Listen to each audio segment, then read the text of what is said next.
प्यारे साथियों नमस्कार। स्वागत है आप सभी को हमारे इस YouTube चैनल संध्या साइंस क्लासेस पर। कैसे हैं आप लोग? मैं उम्मीद करता हूं आप सभी मस्त और स्वस्थ होंगे और अपने पढ़ाई पर ध्यान दे रहे होंगे। तो आज की इस वीडियो में क्लास 12th का केमिस्ट्री का 6ठा नंबर चैप्टर, जिस चैप्टर का नाम है तत्वों के निष्कर्षण के सामान्य सिद्धांत एवं प्रक्रम, ठीक है। तो तत्वों के निष्कर्षण के सामान्य सिद्धांत एवं प्रक्रम का सब्जेक्टिव क्वेश्चन आंसर आज की इस वीडियो में करेंगे। जो भी क्वेश्चन आंसर करा रहे हैं गेस क्वेश्चन है, ठीक है, 2024 एग्जाम के लिए, ठीक है। क्लास 12th का केमिस्ट्री है, ठीक है। 6ठा नंबर पार्ट है तत्वों के निष्कर्षण के सामान्य सिद्धांत एवं प्रक्रम। किसी किसी बुक में तत्वों के निष्कर्षण के सामान्य सिद्धांत तक ही लिखा हुआ है और किसी किसी में लिखा हुआ है पूरा, ठीक है, कि तत्वों के निष्कर्षण के सामान्य सिद्धांत एवं प्रक्रम, ठीक है। सब्जेक्टिव क्वेश्चन आंसर 2024 एग्जाम के लिए है, ठीक है। तो आइए प्रश्न की ओर बढ़ते हैं। तो पहला नंबर प्रश्न कह रहा है खनिज क्या है, ठीक है। क्या कह रहा है? खनिज क्या है, ठीक है। तो इसका उत्तर हो जाएगा धातु युक्त वह पदार्थ जो पृथ्वी के खनन से प्राप्त होता है उसे खनिज कहते हैं। इसका भी आप लिख सकते हैं, उसे खनिज कहते हैं। जैसे कोयला, पेट्रोल, धातु का अयस्क, ठीक है।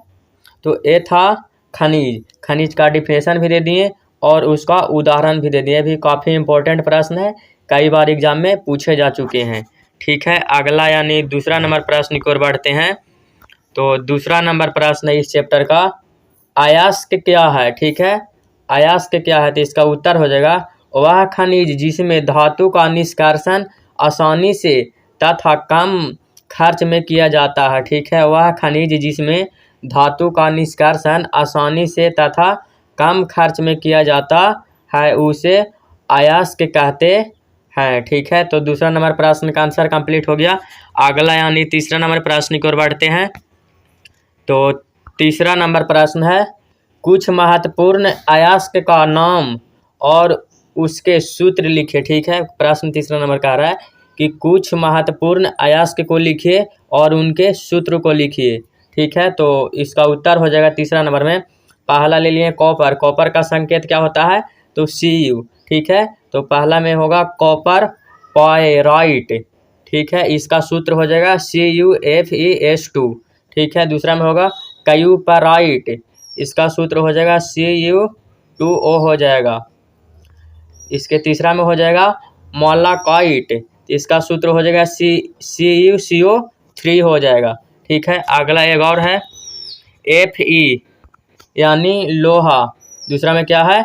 लोहा। लोहा का संकेत क्या है? तो Fe। तो लोहा का पहला में हो जाएगा हेमेटाइट, इसका सूत्र क्या हो जाएगा? Fe2O3 हो जाएगा। दूसरा में हो जाएगा मैग्नेटाइट, Fe3O4 हो जाएगा, ठीक है। तीसरा में हो जाएगा सीडेराइट, तो इसका सूत्र क्या हो जाएगा?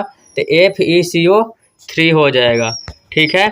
तो आप लोग का तीसरा नंबर प्रश्न कंप्लीट करा दिए। अगला यानी चौथा नंबर प्रश्न है इस चैप्टर का गैंग क्या है, ठीक है। चौथा नंबर प्रश्न कह रहा है कि गैंग क्या है? तो इसका उत्तर हो जाएगा खनिज में मिट्टी, कंकड़, पत्थर आदि उपद्रव मिला रहता है उसे गैंग कहते हैं। खनिज में मिट्टी, कंकड़ तथा पत्थर आदि उपद्रव मिला रहता है, ठीक है, उसे क्या कहते हैं? तो उसे गैंग कहते हैं, ठीक है। तो चौथा नंबर प्रश्न का आंसर कंप्लीट हो गया है। अगला यानी पांचवा नंबर प्रश्न है धातु कर्म क्या है, ठीक है। प्रश्न कह रहा है धातु कर्म क्या है? तो पांचवा नंबर प्रश्न का उत्तर हो जाएगा किसी अयस्क से शुद्ध धातु को प्राप्त करने की विधि धातु कर्म कहलाता है। किसी अयस्क से शुद्ध धातु को, ठीक है, प्राप्त करने की विधि को क्या कहते हैं? तो धातु कर्म कहते हैं, ठीक है। तो पांचवा नंबर प्रश्न का आंसर कंप्लीट हो गया। अगला यानी छठा नंबर प्रश्न की ओर बढ़ते हैं। तो छठा नंबर प्रश्न है जो कि काफ़ी इंपॉर्टेंट भी है और कई बार एग्जाम में पूछे जा चुके हैं, ठीक है। निस्तापन क्या है, ठीक है। निस्तापन क्या है? प्रश्न कई बार एग्जाम में पूछे जा चुके हैं और बहुत ही इंपॉर्टेंट प्रश्न है। निस्तापन क्या है, तो इसका उत्तर हो जाएगा निस्तापन एक ऐसी क्रिया है जिसमें अयस्क को इतना गर्म किया जाता है जिससे वाष्पशील पदार्थ निकल जाते हैं और अयस्क धातु ऑक्साइड में परिवर्तित हो जाते हैं। अयस्क जो है धातु ऑक्साइड में बदल जाते हैं। फिर से आंसर समझिए। निष्पादन एक ऐसी क्रिया है, यहाँ पर है छूट गया है, ठीक है, जिसमें अयस्क को इतना गर्म किया जाता है, ठीक है, उसको इतना गर्म किया जाता है जिससे वाष्पशील पदार्थ निकल जाते हैं, ठीक है, क्या होते हैं, तो वाष्पशील उसमें से निकल जाते हैं और अयस्क धातु ऑक्साइड में बदल जाते हैं, ठीक है। तो ये 6ठा नंबर प्रश्न का उत्तर कंप्लीट हो गया। अगला प्रश्न की ओर बढ़ते हैं। अगला यानी 7वां नंबर प्रश्न है इस चैप्टर का। 7वां नंबर प्रश्न भी काफ़ी इंपॉर्टेंट है और कई बार एग्जाम में पूछे जा चुके हैं। तो प्रश्न क्या कह रहा है, भार्जन क्या है, ठीक है, भार्जन क्या है, तो इसका उत्तर हो जाएगा भार्जन एक ऐसी क्रिया है जिसमें सांद्रित अयस्क को वायु की उपस्थिति में गर्म किया जाता है, ठीक है।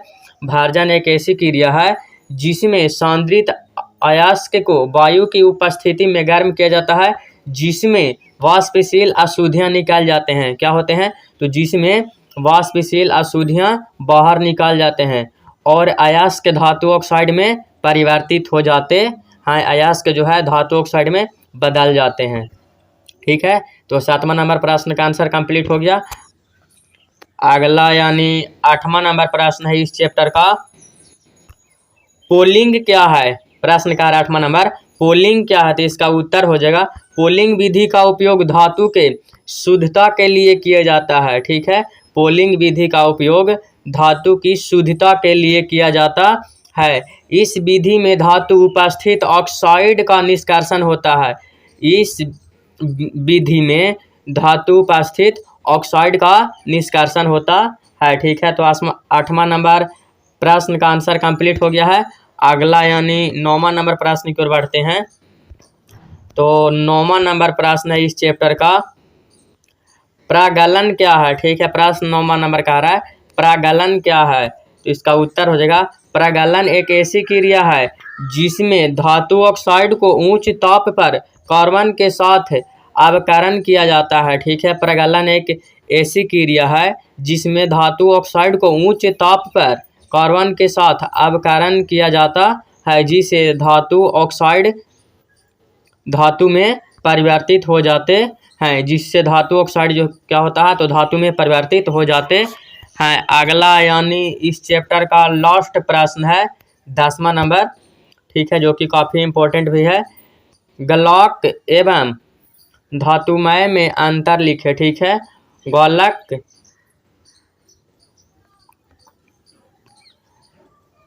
10वां नंबर प्रश्न है गलक एवं धातुमय में अंतर लिखें, ठीक है। तो इसका उत्तर हो जाएगा, सबसे पहले गलक का डिफिनेशन देना है। तो गलक में हो जाएगा अयस्क में उपस्थित अगलनीय अशुद्धियों को दूर करने के लिए जो पदार्थ डाला जाता है उसे गलक कहते हैं, ठीक है। अगला में क्या कहा था, धातुमय, तो धातुमय का डिफिनेशन हो जाएगा गलक अगलनीय अशुद्धियों के साथ प्रतिक्रिया करके जिस गलनीय पदार्थ का निर्माण करता है उसे धातुमय कहते हैं, ठीक है। तो 10वां नंबर प्रश्न का आंसर कंप्लीट हो गया। तो इधर थोड़ा सा समझ लीजिए, हमारे चैनल पर क्लास 12th के सभी विद्यार्थियों का तैयारी 2024 एग्ज़ाम के लिए बेहतर ढंग से कराया जा रहा है। चैप्टर बाय चैप्टर ऑब्जेक्टिव और सब्जेक्टिव प्रश्न कंप्लीट कराया जा रहा है, ठीक है। और हमारे चैनल पर सुबह 7 AM और 7 PM पर लाइव क्लासेस होती है, तो जुड़ना ना भूलें। सभी विषयों का प्लेलिस्ट बनाकर डिस्क्रिप्शन में दे दिया गया है, वहां से आप सारे विषय को आसानी से देख सकते हैं। और हमारे द्वारा फ्री नोट्स या PDF लेने के लिए हमारे व्हाट्सएप या टेलीग्राम ग्रुप में जुड़ जाएं, जिसका भी लिंक वीडियो का डिस्क्रिप्शन में दे दिया गया है। तो आज तक बस इतना ही। वीडियो पसंद आई होगी तो लाइक, हमारे चैनल पर नए होंगे तो सब्सक्राइब। मिलते हैं अगले वीडियो में, तब तक के लिए धन्यवाद, नमस्कार।